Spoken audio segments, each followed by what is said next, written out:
Welcome to the Aboriginal channel. On this episode, we're going to get into the gruesome reality of Indian DNA. Before I begin on this long and elaborate trail of so-called Indian DNA, I must point out that the ancestor MLK Jr., rest in peace, was trying to tell us something when he said the Negro was exiled in his own land. And then when he said, let freedom ring from all these different hills and mountains, go do your research. Every place that he pointed out, our ancestors fought at. There were major battles at every place that he named. So here it says the Antiquities Act and how Theodore Roosevelt shaped it. The Antiquities Act of 1906 falls. So 1906 was right around the close of the Dawes Rolls. That means that they came in, destroyed the records, dispersed people, gave them these names and religious identity under the guise of black, Negro, or colored. And in case you didn't know what the people looked like who were accepted on those Dawes Rolls, you can take a look right here. The Dawes Rolls, final rolls of the citizens and freedmen of the 5 civilized tribes in Indian Territory. So right down here it says Will Rogers and his wife in 1935. Will's application to the Dawes Commission in 1900 was accepted, and he was enrolled as a member of the Cherokee Nation. So that was in 1900. So we'll go back to the Antiquities Act. Antiquities Act of 1906 is among the most important of American conservation and preservation laws. It provides specifically for the preservation of archaeological,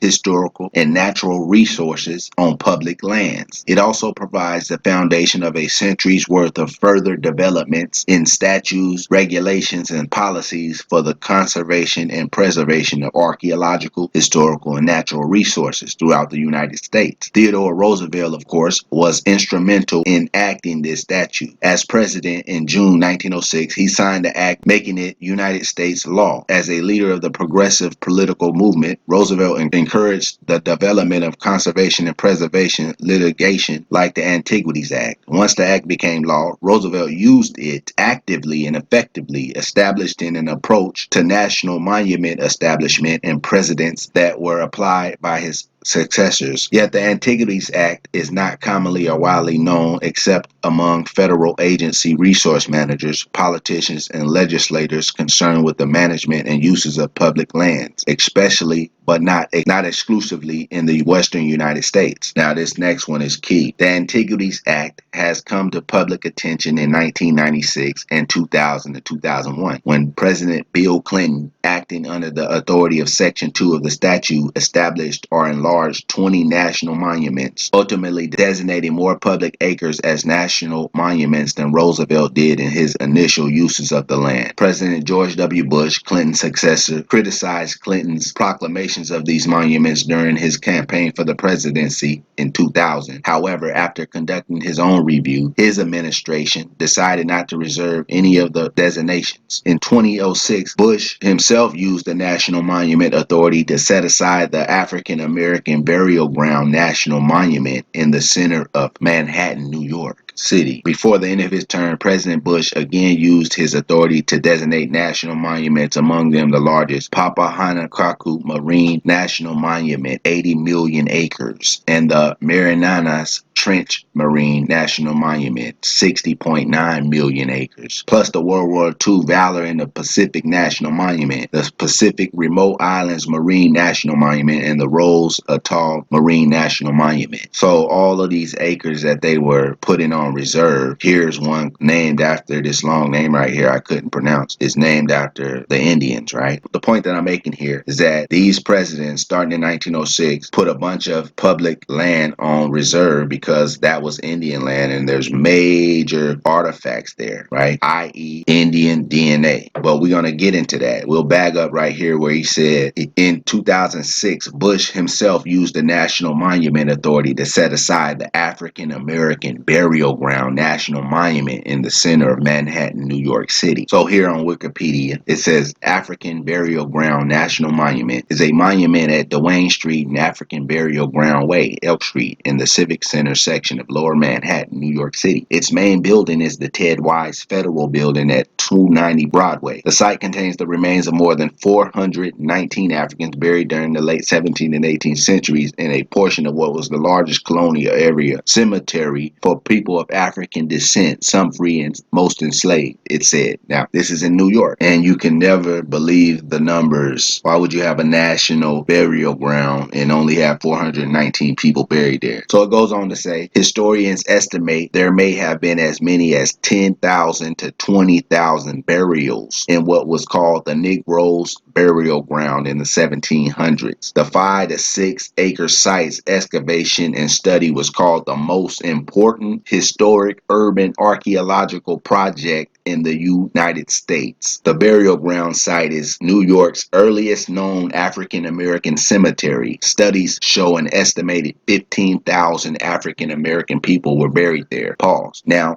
a lot of y'all just now hearing about this, just now hearing about it right here on this video, and that's all right. But I'm telling you right now that them ain't Africans and them is Indians. In the 1700s, why would there have been that many so-called African Americans in New York in the first place? So from here, we got to go to the numbers, right? In New York, by race, where it starts at in 1790, when they started taking the census records. Right here, it said they had 25,000, about 26,000 so-called blacks in the state of New York, 1790, while they had 314,000 whites. On Wikipedia, it said that the African Burial Ground National Monument was an old cemetery, but what it was a mass grave, okay? 15,000 people buried there, and they called it the most important historic urban archaeological project in the United States. Come on now. So back to the New York situation. We got to go over here to the Indians massacres list. And in 1640, 80 Dutch soldiers attacked a village of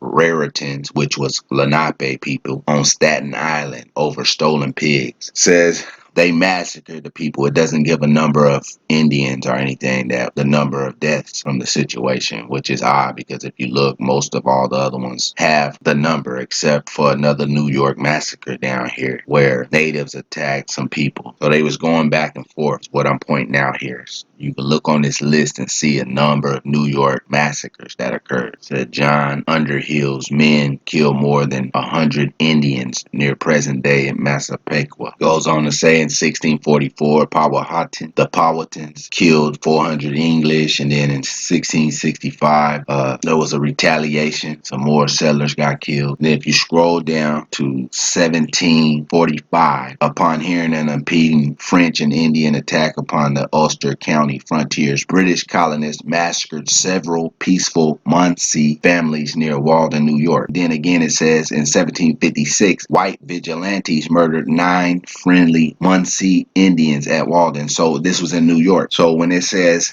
thousands of these black folks was buried on these few acres of land, this is what it's talking about. These Indian massacres in New York all this time. So here's some more Indian DNA in New York disguised as African Americans at a mass grave they're calling the Burial Ground National Monument. Now, the fact that they found a bunch of so-called African Americans buried in a mass grave in New York sounds eerily similar to the Devil's Punchbowl in Mississippi, where it says right here, the deadly history of this infamous site in Mississippi is terrifying but true. All of the historic sites in Mississippi do have a past as deadly as the Devil's Punch Bowl in Natchez. According to local legend, pirates once used the secluded area as both a hideout and a spot to bury their loot. In recent years, the story behind the Devil's Punch Bowl grew increasingly sinister when a mass grave was found in the area. As the historians looked into this grisly discovery, they learned that the grave held the bodies of thousands of slaves. As their story unraveled, researchers were faced with an even more terrifying reality. The bodies belonged to slaves who were freed and then imprisoned in concentration camps located in the Devil's Punch Bowl. Now, those wasn't concentration camps. Those were their own palisaded communities. And I pointed this out to say that that's more Indian DNA. Here we find on FloridaToday.com an estimated 2,500 Floridians were killed by the 1928 hurricane, and a disproportionate number of those people were African American. After the storm, white victims and black victims were treated very different for health reasons. All of the bodies had to be quickly placed into mass graves. The one thing that you must know about a hurricane is you're not going to have a bunch of bodies left. They were deceased. They were pretty much carried off somewhere. You're not going to have a bunch of bodies all at once in one place killed by a hurricane. And in 1928, you need to go back and look what was going on from about 1919 to into the 1930s. They were finding oil. So you look in Tulsa, Oklahoma, for an example. Right before the Black Wall Street massacre, Tulsa was the oil capital. In 1920, Tulsa became the oil capital of the world, pretty much, basically. But we'll move back over here to the Antiquities Act of 1906. So we had Roosevelt, Bush, Clinton. They all reserved millions upon millions of acres of land to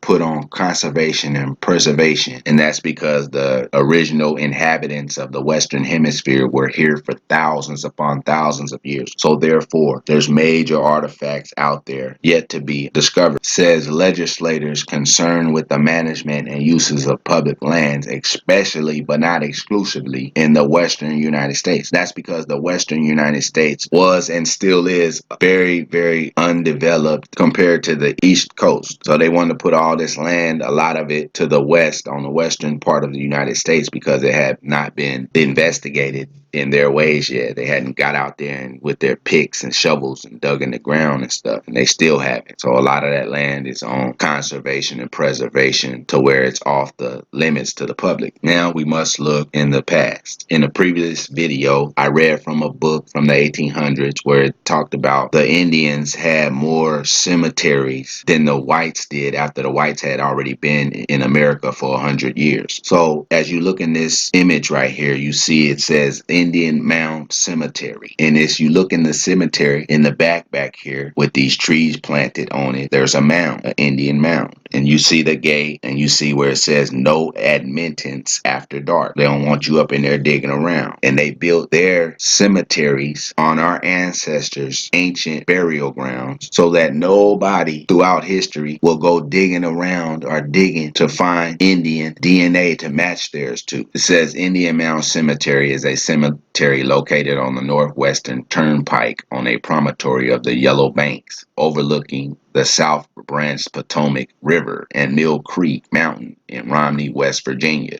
A lot of the truth is inside the tombs of the graves that's at St. Louis Cathedral, because they have a lot of Indians buried in there too. The bricks that built St. Louis Cathedral, my people made those bricks.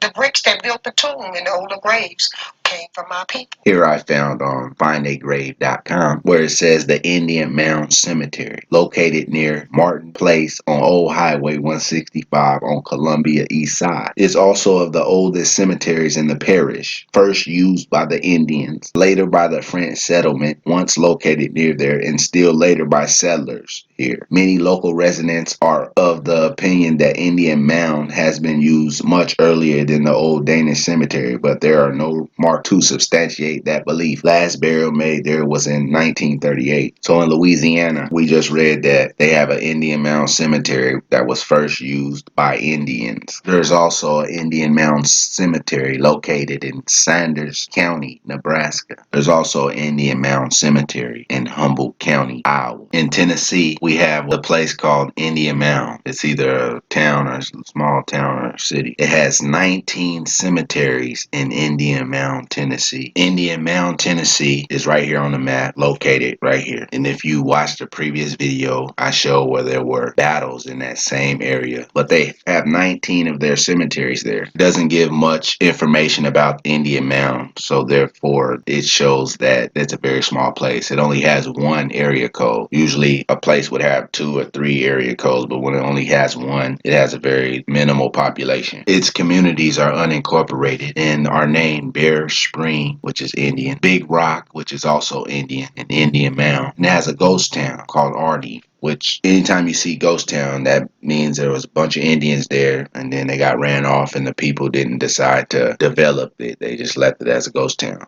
I want to pause at this instance and just talk about how the situation in America for so-called black folks have gone, and how this very thing that we are discussing and going over and researching and investigating is the sole purpose for why we had the crack epidemic, everything that has befell the so-called black community here in America, like the school to prison pipeline, Planned Parenthood, AIDS, and many other different forms of so-called black destruction. At the very root of it is what we're talking about right here. So when you want to know how your DNA matches the Indian's DNA, that is something that is yet to be discovered, because that opens this thing wide open. That's why they've been genociding on us, killing us without even having a weapon. The prisons is full of 2 million so-called black and brown people. This thing that we discussing is at the root of all of that. The reason why the so-called black and brown communities are targeted by outside authorities, those that don't even live there, this is at the root of all of that. Reason why they set up women with welfare and babies' fathers with child support. Everything leads back to what we talking about right now. At this moment, I want to go over and look at the state of Louisiana, starting with LSU, the campus. It says LSU campus mounds, or LSU Indian mounds, are two Native American mounds, likely of the Archaic period, on the campus of Louisiana State University in Baton Rouge, Louisiana. The 20 feet tall mounds are commonly thought to be more than 5,000 years old, and one estimate places them at 11,300 years old. They predate the Great Pyramids of Egypt and are believed to be the oldest surviving man-made structure in the Americas, or possibly the whole world. And I pointed that out to give you some more of the situations where you find possibly Indian burial mounds, which would equate to Indian DNA, that are on college grounds or government-based facilities. So you see the Indian mound cemeteries, which are obvious knowing what we know now, but there's a bunch of very, very less obvious occurrences that we need to look into as well. And the Indian mounds here at the LSU campus are one of them, which it says here that they're possibly the oldest man-made structures in the Americas and possibly the whole world. That's a key factor. Next, we'll move over north and west of Baton Rouge to West Feliciana Parish, where Louisiana State Prison is. Here on a blog site, it says Ancient Lost Treasures. The Ancient Lost Treasures forum is dedicated to the discovery of legends, the discussion of lost treasures, artifacts, and ANSI. It says down here, one of the most interesting recent finds was the discovery in the mid-1990s of a mastodon in a hillside. While excavating this prehistoric site, workers exposed human remains above it. It says Rebecca Saunders, also with the LSU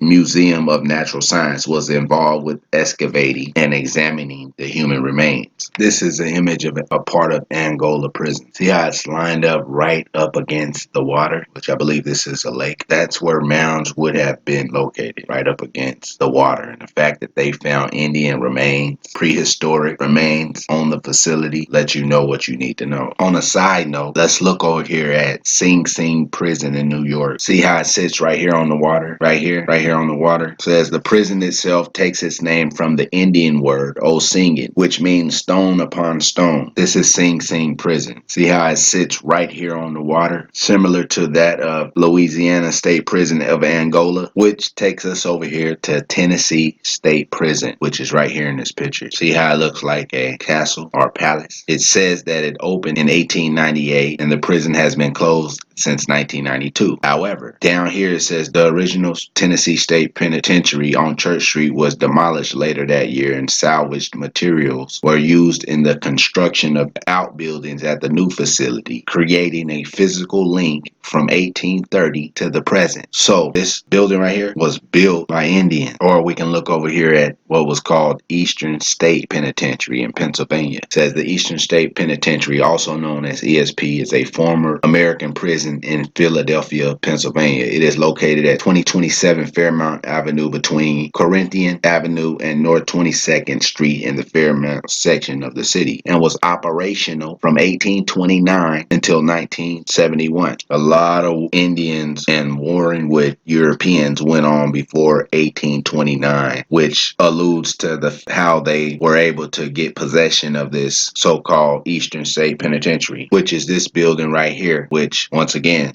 can be labeled a castle or a palace. We just seen that the word Sing Sing derives from the Indian word Osinging, meaning brick upon brick. We also know that the great chief Warhorse said that her people made the bricks. So if they made them, then they obviously used them to build things with them, right? So some of those same old castles that our people built are still in existence and standing today. And to correlate what I'm trying to say right here is in the book, The History of Alabama and subsequently that of Georgia and Mississippi from the earliest period by Albert J. Pickett in 1850, it says that during the time of DeSoto, him and the chief Tuscaloosa down in Alabama stood by the side of a large river, the city of Mobile, upon a beautiful plain and consisted of 80 handsome houses, each capacitous enough to contain 1,000 men. They all fronted a large public square. They were encompassed by a high wall made of immense trunks of trees set deep in the ground and close together,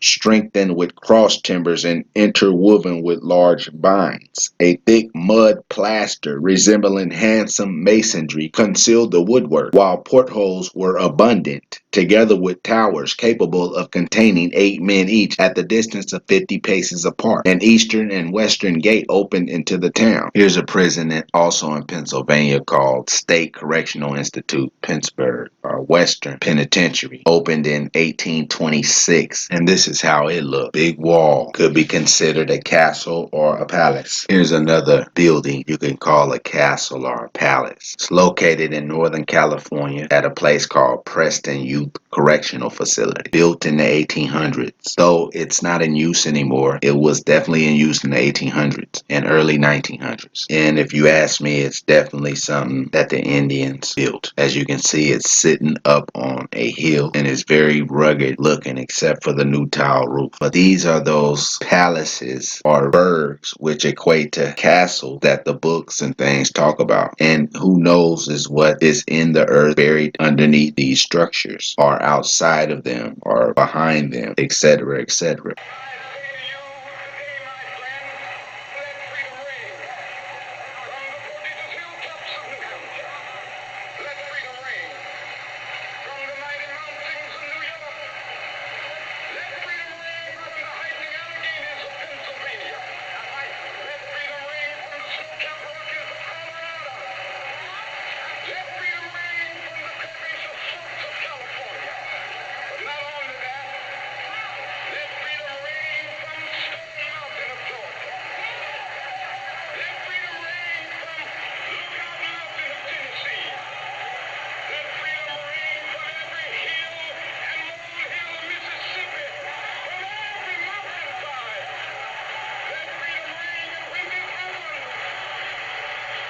Through the history books, which has all been a lie. So therefore, if it's a lie, then what's the truth? If it's a lie, then what's the truth?